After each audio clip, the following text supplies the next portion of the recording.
राज्यसभा में आज भी ऑपरेशन सिंदूर पर चर्चा होगी। गृह मंत्री अमित शाह शाम 7 बजे राज्यसभा में बोलेंगे। तो बेहद महत्वपूर्ण जानकारी आपसे साझा करें। नेता सदन जेपी नड्डा दोपहर 3 बजे और विदेश मंत्री एस जयशंकर दोपहर 1 बजे राज्यसभा में बोलते हुए नजर आएंगे। और महत्वपूर्ण जानकारी ये कि आज भी ऑपरेशन सिंदूर पर चर्चा देखने को मिलेगी। शाम 7 बजे राज्यसभा में केंद्रीय गृह मंत्री अमित शाह जवाब देंगे, तो वहीं दोपहर 3 बजे जेपी नड्डा विपक्ष के सवालों का जवाब देते हुए नजर आएंगे। विदेश मंत्री विपक्ष के सवाल का जवाब देंगे। तो शाम 7 बजे राज्यसभा में अमित शाह बोलेंगे। बड़ी खबर आपको बता रहे हैं, जहां पर जानकारी ये मिल रही है कि दोपहर 3 बजे जेपी नड्डा मिलेंगे, जो है बोलेंगे। और ऑपरेशन सिंदूर पर दूसरे दिन भी लगातार चर्चा जारी है। विदेश मंत्री विपक्ष के सवाल का जवाब देंगे। तो वहीं इससे पहले कल राज्यसभा में रक्षा मंत्री राजनाथ सिंह ने ऑपरेशन सिंदूर पर चर्चा की शुरुआत की थी। चर्चा के दौरान राजनाथ सिंह ने कहा कि एक दिन पीओके हमारा होगा। तो बेहद ही महत्वपूर्ण जानकारी आपसे साझा कर रहे हैं। तो देखिए, राज्यसभा में रक्षा मंत्री राजनाथ सिंह ने ऑपरेशन सिंदूर पर चर्चा की जब शुरुआत की, तो चर्चा के दौरान राजनाथ सिंह ने कहा एक दिन पीओके हमारा होगा। तो उनकी तरफ से ये कहा गया, क्योंकि कल भी जब चर्चा हुई, पहलगाम जो हमला हुआ था उसको लेकर के भी चर्चा हुई। और हमारे विपक्ष के कुछ मित्र यह भी कह रहे हैं कि ऑपरेशन सिंदूर के दौरान हमें पाक ऑक्युपाइड कश्मीर यानी पीओके पर कब्जा कर लेना चाहिए था, पहले क्यों नहीं किया। जब मैं विपक्ष के अपने साथियों से यह बातें सुनता हूं, सभापति महोदय, मुझे आश्चर्य होता है कि ये लोग मन से यह बातें कर रहे हैं या केवल सिर्फ दिखावा मात्र है। खैर जो भी हो, खैर सभापति महोदय, जो भी हो, हमेशा से ही भारतीय जनता पार्टी का और खुद मेरा भी ये स्टैंड रहा है कि वह दिन जरूर आएगा जब पाक ऑक्युपाइड कश्मीर के लोग, जब पाक ऑक्युपाइड कश्मीर के लोगों को भारत की शासन व्यवस्था का अंग बनने का सौभाग्य प्राप्त होगा।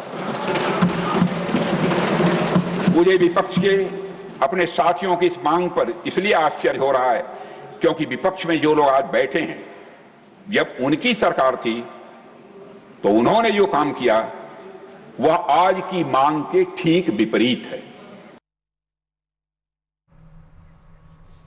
और आरसीए यानी राजस्थान क्रिकेट एसोसिएशन से जुड़ी आरसीए क्रिकेट एकेडमी का नाम बदलने पर राजस्थान राज्य क्रीड़ा परिषद ने अपनी मुहर लगा दी है। अब इस एकेडमी का नाम मेजर ध्यानचंद खेल भवन होगा। तकरीबन 20 साल पहले आरसीए एकेडमी का निर्माण हुआ था और तभी से इसका नाम आरसीए क्रिकेट एकेडमी रहा है, लेकिन अब इसका नाम बदलने को मंजूरी दे दी गई है। तो ये बड़ी खबर आपके टेलीविजन स्क्रीन पर जयपुर से पहुंचा रहे हैं। आपकी जानकारी के लिए आपको बताते चलें कि आरसीए यानी कि राजस्थान क्रिकेट एसोसिएशन से जुड़ी ये बड़ी खबर आपके टेलीविजन स्क्रीन पर है। आरसीए क्रिकेट एकेडमी का नाम बदलने की कवायद शुरू कर दी गई है। सवाई मानसिंह स्टेडियम परिसर में स्थित जो खेल भवन है उस खेल भवन का पूर्व में आरसीए के साथ एमओयू था और एमओयू के तहत उसका पूरा संचालन और उपयोग आरसीए द्वारा किया जाता था। अब चूंकि वह एमओयू पूर्ण हो चुका है तो नवीन एमओयू नहीं हुआ है। ऐसी स्थिति में उस भवन को नया नाम देने के हिसाब से उसका नाम मेजर ध्यानचंद खेल भवन रखा गया है और जो सक्षम स्तर से अनुमति उपरांत और अनुमोदन उपरांत उसका नाम फाइल पे अप्रूव हो चुका है और हम 1-2 दिन में हम उसका नाम उसके ऊपर डिस्प्ले में लिखवा देंगे।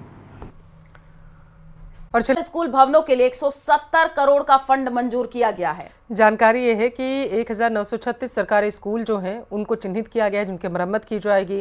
राजस्थान स्कूल शिक्षा काउंसिलिंग ने प्रशासनिक मंजूरी भी इसकी दे दी है और इसके बाद अब जीर्णोद्धार किया जाएगा उन स्कूल भवनों का जो जर्जर अवस्था में पहुंच चुके थे। देखिए, इस वक्त की बड़ी खबर है, झालावाड़ में जो दुखद हादसा घटित हुआ था उसके बाद लगातार सरकार एक्शन में नजर आ रही है। जर्जर स्कूलों को चिन्हित किया जा रहा है। तो ये लिस्ट भी सामने आ चुकी है जो कि आपको दिखाना है। ये वो जर्जर स्कूल भवन जिनके लिए जो है फंड जारी किए गए हैं। जानकारी ये मिल रही है कि इस पूरे मामले में जो स्कूल हादसा हुआ उसके बाद से सरकार एक्शन में नजर आ रही है। कई स्कूलों के तस्वीरें भी सामने आई जहां पर निरीक्षण किया जा रहा है। राजस्थान के कई स्कूल बंद भी कर दिए गए हैं। वहां पर निरीक्षण किया जा रहा है कि स्कूलों की क्या हालात ठीक है। और झालावाड़ स्कूल हादसे के बाद एक्शन में भजनलाल सरकार है। 1936 जर्जर स्कूल भवनों के लिए 170 करोड़ रुपए का फंड जारी कर दिया गया है।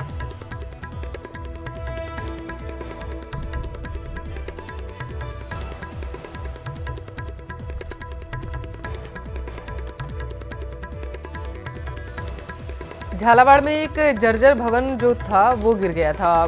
भारी बारिश की वजह से दरअसल इसका सीधा असर उन भवनों, स्कूलों और आंगनबाड़ियों पर देखने को मिल रहा है जिनकी काफ़ी समय से मरम्मत नहीं हुई है और यही वजह है कि उनकी दीवारों में सीलन आ चुकी है और इसका सीधा असर इस पर है कि उनसे प्लास्टर गिर रहा है और कई जगहों पर ऐसा भी देखा गया कि या तो छत धराशायी हो चुकी है या फिर दीवार।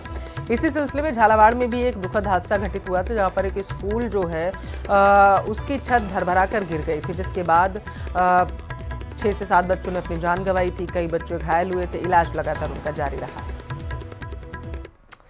दौसा जिले के सिकराय में जर्जर स्कूल भवनों को लेकर भाजपा और कांग्रेस अब आमने सामने है। पूर्व मंत्री ममता भूपेश ने मौजूदा भाजपा विधायक विक्रम बंसीवाल पर निशाना साधा है। वहीं बंसीवाल ने पलटवार करते हुए कहा है कि अगर कांग्रेस सरकार ने काम किया होता तो 1.5 साल में भवन इतने बदहाल नहीं होते। सियासत अब आंकड़ों की जंग में पूरी तरीके से बदल चुकी है और क्या कुछ रहा है इस रिपोर्ट में आपको दिखाएंगे।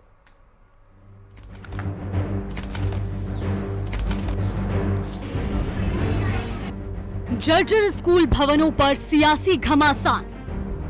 सिकराय में भाजपा बनाम कांग्रेस, आंकड़ों की जंग तेज। स्कूलों की खस्ता हालत भले ही आम आदमी के जहन में खौफ पैदा करती हो, लेकिन नेताओं के लिए मुद्दा भी वार पलटवार का जरिया बन जाता है। दौसा में जर्जर भवनों के मामले में भारतीय जनता पार्टी और कांग्रेस आमने सामने है। सिकराय में स्कूलों की दरकती दीवारों को लेकर एक तरफ जहां पूर्व मंत्री ममता भूपेश वर्तमान विधायक विक्रम बंसीवाल पर पलटवार कर रही हैं, तो वहीं विक्रम बंसीवाल भी पलटवार करते नजर आ रहे हैं। विक्रम बंसीवाल का साफ कहना है कि पूर्व मंत्री ने अगर काम किया होता तो आज इन भवनों के मरम्मत करने की जरूरत नहीं पड़ती, क्योंकि 1.5 साल में कोई बिल्डिंग जर्जर नहीं होती। सब अपना काम कर रहे हैं। हालांकि अगर पूर्व मंत्री ने पहले ये काम किया होता तो मुझे नहीं लगता कि जरूरत पड़ती उनको। 1.5 साल के अंदर जर्जर नहीं होते, पहले कोई व्यवस्था की नहीं गई। वहीं दूसरी तरफ पूर्व मंत्री ममता भूपेश ने भाजपा विधायक को सीधे तौर पर चुनौती दी कि अगर उनके कार्यकाल में 7 करोड़ रुपए का काम हुआ है तो दिखाइए। ममता भूपेश ने कहा कि हमने अपने कार्यकाल में 40 करोड़ रुपए भवनों पर खर्च किए थे। पिछले 5 वर्षों में जब मैं यहाँ से विधायक थी, हमने लगभग 35 से 40 करोड़ रुपए विद्यालयों के अंदर, स्कूल भवनों के अंदर, उप तहसीलों के अंदर, पटवार भवनों के अंदर हमने खर्च करे, जिसका सारा डेटा है हमारे पास में। विधायक जी चाहेंगे तो उनको भिजवा दूंगी और उनका जो डेटा है वो हमको भिजवाएं, जिससे हम भी कम से कम समझ सकें कि हाँ, और अगर उन्होंने ऐसा काम किया है तो मैं तो सिकराय की एक आम नागरिक होने के नाते उनकी प्रशंसा भी करूंगी। सिकराय के स्कूलों की दरकती दीवारें सिर्फ ईंटों की नहीं बल्कि सिस्टम की खामियों की भी तस्वीरें हैं। सवाल साफ है, कौन सच बोल रहा है और कौन सिर्फ सियासत कर रहा है। सवाल ये भी कि जर्जर भवनों के नाम पर जनता को सिर्फ जुबानी जंग मिलेगी या जमीन पर भी कुछ बदलेगा। दौसा से न्यूज़ 18 राजस्थान के लिए आशीष कुमार शर्मा की रिपोर्ट।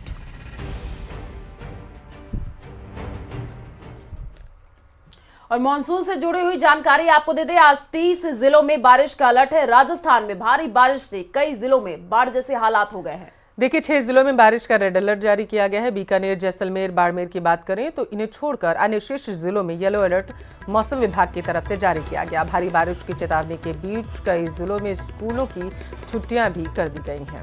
तो इधर मंगलवार देर रात से सवाई माधोपुर शहर में हो रही बारिश से बाढ़ के हालात हो गए हैं। शहर के कई इलाके जलमग्न हो गए हैं। घरों में 5 फीट तक पानी भर गया है।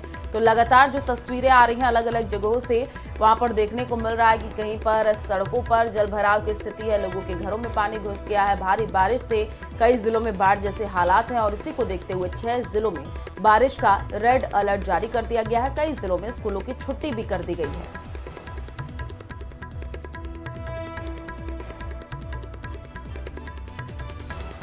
30 जिलों में बारिश का अलर्ट है। कल 29 जिलों में बारिश का अलर्ट था, आज 30 जिलों में बारिश का अलर्ट मौसम विभाग की तरफ से जारी कर दिया गया है। साथ ही साथ कई जिलों में स्कूल की छुट्टी के भी आदेश दिए गए हैं।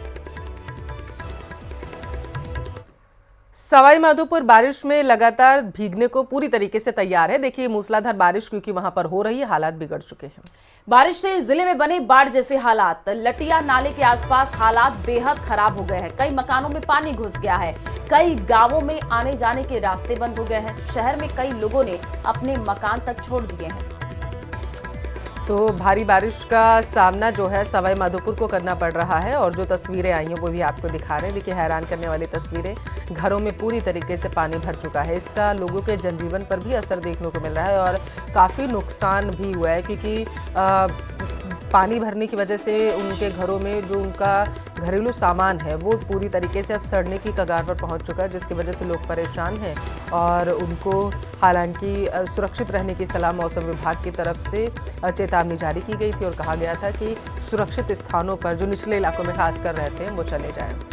और इसी खबर पर ज्यादा जानकारी के लिए संवाददाता गिरिराज हमारे साथ लाइव जुड़ चुके हैं, उन्हीं का रुख कर लेते हैं। गिरिराज, आपके बैकग्राउंड में जलभराव की स्थिति देखने को मिल रही है, जरा तस्वीर दिखा रही है, क्या वहां पर अभी भी बारिश हो रही है? जी निश्चित रूप से सवाई माधोपुर जिले में रात को 12 बजे से लगातार मूसलाधार बारिश पड़ रही है और जिसके चलते सवाई माधोपुर जिले में जो स्थितियां हैं वो पूरी तरीके से विकट हो गई हैं। सवाई माधोपुर जिले में निश्चित रूप से कहा जा सकता है कि बाढ़ के जो हालात हैं वो पैदा हो गए हैं। सवाई माधोपुर जिले में जो लटिया नाला है वो पूरे उफान पर बह रहा है और सवाई माधोपुर जिले में जो कई जो गांव हैं उनके रास्ते बंद हो गए हैं। कई जो नाले जो हैं वो पूरी तरीके से उफान पर। आप मेरे पीछे भी इस वक्त भी देख सकते हैं तस्वीरों में, इस वक्त पर भी जो लगातार जो बरसात है वो चल रही है और हम सवाई माधोपुर का जो हृदय स्थल कहा जाता है, जो ये रणथंभौर सर्किल है, उस रणथंभौर सर्किल की तस्वीरें आप इस वक्त प्रत्यक्ष रूप से देख सकते हैं, जहाँ रणथंभौर सर्किल पर ही इतना जबरदस्त पानी बह रहा है कि गाड़ियां निकलना भी इस वक्त भी यहाँ पर बहुत ऊपर हो रहा है। यह जो रास्ता है यह सीधे तौर पर रणथंभौर रोड की ओर जाता है, लेकिन रणथंभौर जिला मुख्यालय के इस रणथंभौर सर्किल पर ही जबरदस्त जो पानी है वो भरा हुआ है। जल भराव की जो स्थिति है वो जबरदस्त तरीके से है। देखिए आप आगे देख सकते हैं तस्वीरों में जो ट्रैक्टर जो जा रहा है उस ट्रैक्टर के जो पहिए हैं वो तरीके वो इसमें डूबे हुए हैं। लगभग 1 से 1.5 फीट जो पानी है वो इस रणथंभौर सर्किल पर है, यानी कि ये सड़क की स्थिति है। लेकिन इसके अगर जाकर के देखें तो आगे जो स्थितियां हैं वो और भी खराब है। आगे जो झरेटी का जो नाला है उस पर लगभग 5 से 6 फीट जो पानी है वो लगातार बह रहा है। सवाई माधोपुर जिले में जो लटिया नाले के आसपास जो शहर की जो तस्वीरें हैं वो और भी खतरनाक है। जो कई जो लोग हैं उन्होंने अपना मकान छोड़ दिया है, मकानों में 4 से 5 फीट तक पानी भर चुका है। ऐसी स्थिति के अंदर जिला प्रशासन भी लगातार बताया जा रहा है कि रात से ही 4 बजे से ही लगातार जो रेस्क्यू ऑपरेशन है वो चलाए जा रहे हैं। एसडीआरएफ है, जो सिविल डिफेंस की टीमें हैं वो लगातार काम कर रही है और सवाई माधोपुर जिले में स्थिति ये है कि इस वक्त भी मूसलाधार बारिश है वो लगातार जारी है। लगातार जो लोगों की जो मुश्किलें हैं वो लगातार जो है वो बढ़ रही हैं। इसके अलावा जो ग्रामीण क्षेत्र है, ग्रामीण क्षेत्रों में भी हालात हैं वो पूरी तरीके से खराब हैं। आवागमन के रास्ते पूरी तरीके से बंद हो गए हैं और रात से ही जो लाइट है वो पूरी तरीके से बिजली गुल है। इसके अलावा आप देख सकते हैं इस वक्त ट्रैक्टर से टोचन करके, ट्रैक्टर से धकेल करके गाड़ी को आगे निकाला जा रहा है। गाड़ियां बंद हो रही हैं, पानी से जो रास्ते हैं वो पूरी तरीके से आवागमन है वो पूरी तरीके से ठप हो गया है। इसके अलावा जो मेगा हाईवे की भी स्थितियां खराब हैं। मेगा हाईवे पर भी आवागमन बंद हो गया है। लालसोट कोटा जो मेगा हाईवे है उस मेगा हाईवे पर भी जो स्थिति है वो असामान्य है। कुल मिलाकर के सवाई माधोपुर जिले में मूसलाधार बारिश का दौर लगातार जारी है। स्थितियां लगातार बिगड़ रही हैं और पूरे जिले में कमोबेश बाढ़ के हालात बने हुए हैं। ये जल जमाव हो क्यों रहा है, जरा सा ये बताइएगा आप गिरिराज। भारी बारिश की वजह से हो रहा है या फिर नदी जो बरसाती नदी नाले वो उनकी सफाई नहीं हुई इस वजह से, या फिर यहाँ पर जो आपको मैं देख पा रही हूँ आपके पीछे भी पानी यहाँ पर भरा हुआ नजर आ रहा है। इस तरीके से तो अगर पानी जमा रहा तो लोगों को परेशानी होगी। निगम की तरफ से क्या किया जा रहा?